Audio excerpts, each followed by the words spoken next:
নমস্কার, কেমন আছো সবাই? নতুন একটা পর্বে তোমাদেরকে স্বাগত জানাই। ঘরে থাকা উপকরণ দিয়ে একদম সিম্পলভাবে তৈরি করে নেওয়া এই চিকেনের পাতলা ঝোলের রেসিপিটি স্কিপ না করে তোমরা দেখো আমি কেমনভাবে তৈরি করলাম। সবার প্রথমে এখানে আদা, রসুন, পেঁয়াজ, কাঁচা লঙ্কা, শুকনো লঙ্কা দিয়ে একটা পেস্ট রেডি করে নিয়েছি।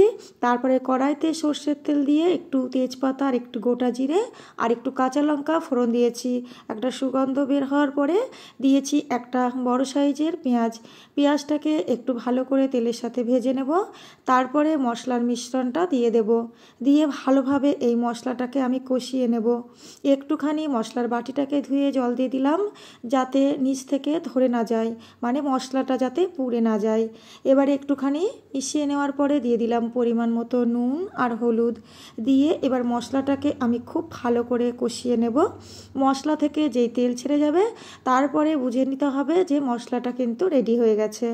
যেই মশলাটা কষানো হয়ে গেছে, তেলও ছেড়ে দিয়েছে, তারপরে ধুয়ে রাখা চিকেনটাকে আমি এই মশলার মধ্যে দিয়ে ভালোভাবে আমি কষিয়ে নেব। তো দেখো বন্ধুরা, খুব ভালোভাবে কিন্তু আমি কষিয়ে নিচ্ছি। তো যে কষানো হয়ে গেছে, এবারে আমি এর মধ্যে কেটে রাখা আলুগুলোকে আমি দিয়ে দেব।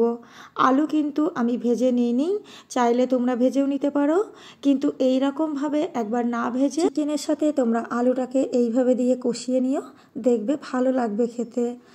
আর চাইলে তোমরা আলুটাকে ভেজেও রান্নাটা করে নিতে পারো। তো দেখো আলুটাকে চিকেনের সাথে বেশ ভালোভাবে আমার কষিয়ে নেওয়া হয়ে গেছে।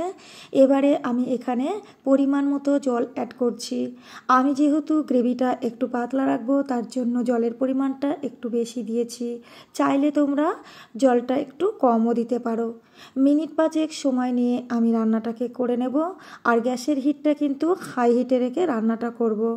তো যাই হোক, দেখো রান্নাটা কিন্তু ফাইনালি আমার হয়ে গেছে। নামানোর আগে আমি এখানে গরম মশলা গুঁড়ো অ্যাড করব। এটা শাহি গরম মশলার গুঁড়ো, চাইলে তোমরা গোটাটাও ইউজ করতে পারো, স্বাদের কোনো হেরফের হবে না বন্ধুরা। রান্নাটা কিন্তু ফাইনালি আমার হয়ে গেছে, এবারে আমি সার্ভ করে নেব। তো বন্ধুরা, এই হচ্ছে আজকে চিকেনের পাতলা ঝোলের রেসিপি। দেখলে তো বন্ধুরা কত সহজ, সুন্দর, সিম্পলভাবে তৈরি করে নিলাম আজকের চিকেনটা। কেমন লাগলো রেসিপিটা অবশ্যই কিন্তু কমেন্ট বক্সে জানাতে একদম ভুলো না।